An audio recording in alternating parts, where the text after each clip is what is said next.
Hello, how are you? How was your day? Fine. Have you eaten? Yes. And don't be basic.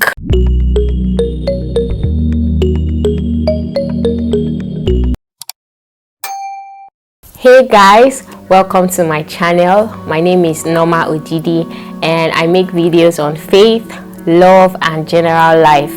If you're a new subscriber, you're very much welcome to the family, and if you're a returning subscriber, thank you so much for coming back. It's always good to have you with me. So for today's video, I'm going to be talking about how to maintain a long distance relationship, or an LDR for short. Now, before you say no, long distance relationships are not for me, or I've had a bad experience with an LDR, just hear me out first, okay? In case you did not know, I was in a long distance relationship with my husband before we got married. Quick backstory. When we started dating seriously or officially, I was in my final year in the university while he was based in Kaduna, and so I had to go back to school in another state, and we had to do long distance. Just in case you are in a long distance relationship and you may have had challenges, or if you plan on going into a long distance relationship, I'm here for you. That's why I'm making this video. So I'm going to be sharing with you some of the things that we did and how we were able to make it work. Now, I just want to say something before I go properly into the video, that with a long distance relationship, it's going to take effort and intentionality. I acknowledge that it's not easy actually to be in an LDR, but you have to be extra intentional. Relationships in general require intentionality, but with an LDR, you have to put in that extra. So tip number one on maintaining a long distance relationship is, drum roll please, communicate regularly. In fact, communicate excessively. I will use that word, communicate excessively. It may sound cliche, like what do you mean communicate excessively? For heaven's sake, let me tell you what I mean. Now, remember that I told you that a long distance relationship requires extra effort and intentionality. So you guys are staying in different towns, different states, or even different countries. So you can't expect to do the same thing with those who are living in the same town and expect to have a beautiful relationship. It's not gonna work. So communicate excessively. Now, thank God that we are in a social media age and there's technology, so you don't have to write a letter and then ship it through the Atlantic Ocean, and then it's going to take like 6 months or 3 months before it will reach your significant other. So use phone calls to your advantage. If you don't have money to be buying airtime all the time, there's WhatsApp, there are other social media platforms that you can use your data. Just subscribe for a month or even a week according to your budget, and you can talk for hours with your significant other.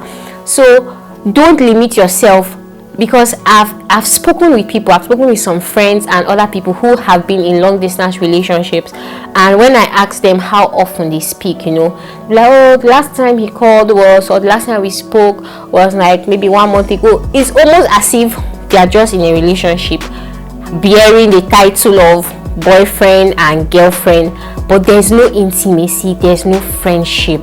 So talk excessively, and when you talk, don't just say hello, how are you, how was your day, fine, have you eaten, yes. And don't be basic. Don't just as if you are just reporting. No, give them the details of your day. Let them know how the day went. What did you do? How did you feel when this happened? Okay, like for me now, I was a student, I was in school, so I would tell my then boyfriend, about everything. This will happen. Like I will give him the details of my day. You want to make your partner feel like they went through the day with you, even though they are not in the same place with you. So, but you know, by the time you start telling them, before you know, that's how they'll know all your friends. They'll know, like me, I was in school, they'll know your lecturers. They have never met these people, but how well you gist them about everything that happened will make them feel as if they are part of your life, even when you guys are not living in the same place. Don't send funny pictures to each other, laugh about things. You can like use social media to your advantage. In a long distance relationship, social media is your friend. I'm telling you, social media is your friend. That's like the connector between you and your significant other. So communicate excessively. Make video calls with each other regularly. In fact, you can just make a call if you are in a safe environment where there are no, you know, nude ladies or guys around or something. You can make a video call, put your phone somewhere, and you guys can be gisting while you're even going around doing some of the things that you have to do. And you guys will be, you know, they'll be seeing you, you'll be seeing them.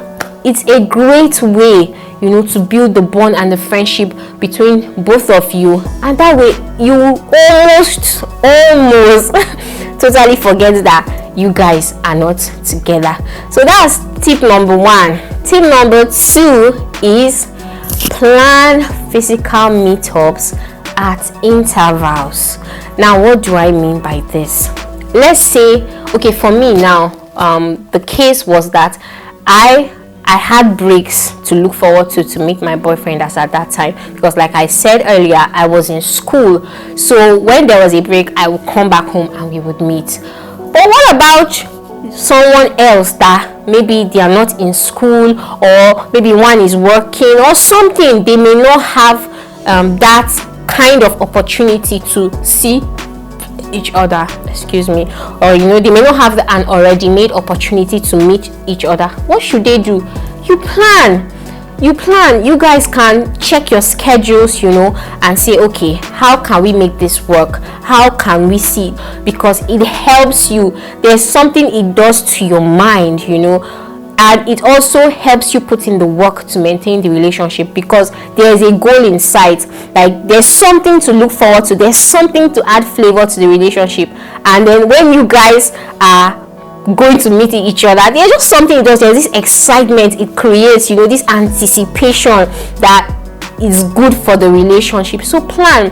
If you can't afford to meet maybe once a month or twice a month, or what at, you know, regular intervals, then you can save up and say, okay, we'll meet at so time. You can plan something. I'll travel. Who will travel? Where is this other person going to stay? If you have relatives or something, of course. So please, with the knowledge of your parents, if you are someone who is still very much under the care of their parents, or not just care of their parents, but you're still accountable to your parents, basically, you're not staying on your own, please let your parents be involved in this. Don't just pick up and travel and said somebody on the internet told you that you should plan to go and meet up. No, I'm talking about a relationship, an open relationship, whereby people are involved and things like that. You know, you can go with the permission of your parents and you can travel. I'm not saying I'm not a supporter, based on my beliefs and my faith, I'm not a supporter of staying with each other. So you can make arrangements for accommodation for the other person in another place, but the point is, plan how you guys can meet up with each other at whatever time intervals that suits each of you best. And then lastly, tip number 3 is set a wedding date. No, let me not say set a wedding date. Start making plans for a wedding, basically. Now, I'm saying this point on the assumption that when both of you came into the relationship, you came into it with intentionality, with purpose, you know, to see how you guys can make it work and eventually get married to each other. Now, I'm not saying that if the relationship is not working, then you should just say, oh, let's marry. No, please, I'm not saying that. If the relationship is not working, if you have tried the first two things and you see that you guys are not really feeling yourself, or you're not compatible, you're not suitable for each other, then it's fine and it's perfectly okay for each of you to go your separate ways.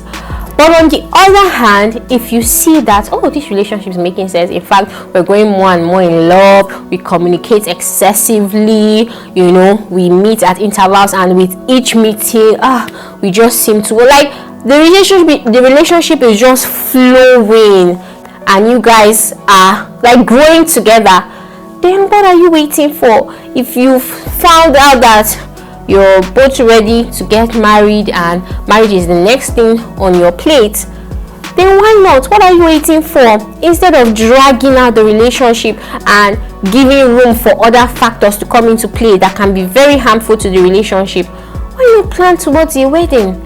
That way you will no longer have to both live in separate parts or separate cities, but you will now start figuring out how you can come together and be a family.